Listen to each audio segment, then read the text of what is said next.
Motor దొంగ Jagadishwar Reddy, motor దొంగ Jagadishwar Reddy, Suryapet bus stand లో బస్ టికెట్ కోసం ఆడుకునే జగదీశ్వర్ రెడ్డి, సూర్యాపేట బస్ స్టాండ్ లో బస్ టికెట్ కోసం ఆడుకునే జగదీశ్వర్ రెడ్డి.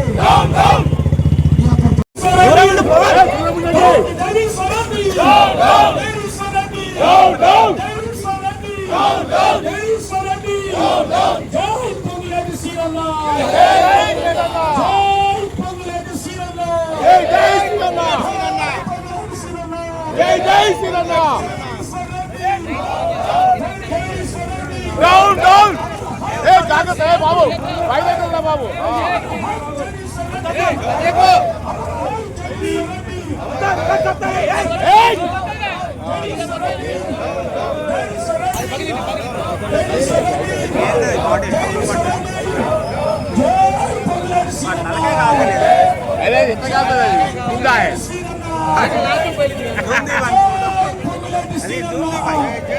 చంద్రశేఖర్ రావు గారు, మా జగదీశ్వర్ గారు అందరం పనిచేసినాము. జగదీశ్వర్ రెడ్డి అనేటువంటి వ్యక్తి సూర్యాపేట తొమ్మిది వాళ్ళు గుర్తగాడు.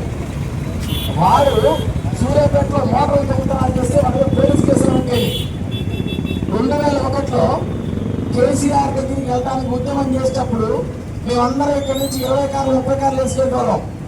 జగదీశ్వర్ రెడ్డి సూర్యాపేట నుంచి బస్ స్టాండ్ వెళ్ళడానికి టికెట్లు డబ్బులు లేకపోతే సూర్యాపేట బస్ స్టాండ్ లో బస్ టికెట్ డబ్బు అనుకుని బస్సు ఎక్కాడు.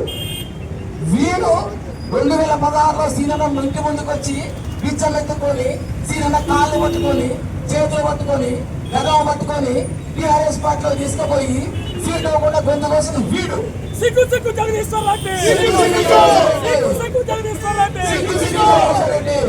తెలంగాణ ఉద్యమం చేసిన తెలంగాణ ఉద్యమకారులు గొంతు కోసిన కేసీఆర్ జగదీశ్వర్ రెడ్డి, కేసీఆర్ జగదీశ్వర్ రెడ్డి, కేసీఆర్ జగదీశ్వర్ రెడ్డి, కేసీఆర్ జగదీశ్వర్ రెడ్డి.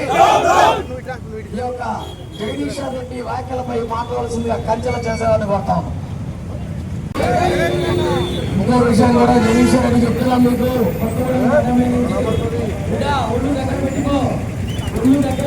మాట్లాడు, మేము మీ లెక్క చెప్తాయి చేయలే. కేసీఆర్ కి మందు పోసి మంత్రులు పోసి జీడిపప్పులు ఓట్ల పెట్టి పదవి తెచ్చుకోలే. తొడగొట్టి చెప్పినాం. 2023 జనవరి 1వ తారీఖు నాడు టీఆర్ఎస్ నుంచి ఒక్క ఎమ్మెల్యేని కలిపి తొడగొట్టి చెప్పి కలిపే మొత్తం వడ్డించడం ఇక్కడ మేము. జాగ్రత్తగా ఉంచుకో. 2029లో సూర్యాపేటలో డిపాజిట్ కాకుండా ఓడిస్తాం నేను. సీనాని ఒక్క మాట కనుక నువ్వు మాట్లాడాలనుకో ఈ నేలకు దగ్గొస్తాం బిడ్డ. ఒళ్ళు దగ్గర పెట్టుకొని నటించకు. నల్లివి నువ్వు, ఒక నల్లివి. చిన్నగా మెల్లగా కేసీఆర్ కి జోక్తా ఉన్నావు. కేసీఆర్ కి నువ్వు మాట్లాడేవాడు అయినవా? నువ్వు పనిచేసేవాడు అయినవా? నువ్వు ఖబర్దార్ జగదీశ్వర్ రెడ్డి, ఇంకోసారి పిచ్చి వేసినావు అంటే ఖబర్దార్. జాగ్రత్త. కానీ ఇక మొత్తం